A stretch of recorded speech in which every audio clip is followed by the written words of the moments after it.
ayyaantonni galma jiran luboonni fi luboonni amantaa gosa adda addaa ka Oromoon qabu keessa jiran abbootiin haawoliin seerri oboo coroo hundumtu jechuudha abaarsa akka nuu kaa'an barbaada. Abaarsa nuu kaa'a. Abaarsi nuu kaa'an kun maal inni galteen akkanaa hoggaa dhufte durumaa'u Oromoon abaarsa namaa kaa'a.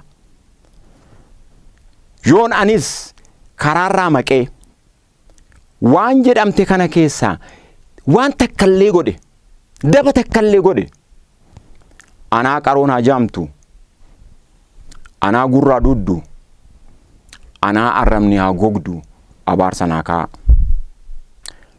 Yoo namni kuni sobaan namni isa dogoggorsee haa ta'u innis beekaa waan soba hammana gagga'u kana narra kaa'e isaa qaroon hajaamtu isaa gurraa dhuddu isaa arrabni haa gogdu arraba nuu kaa'a abaarsa nuu kaa'a kanan jedha.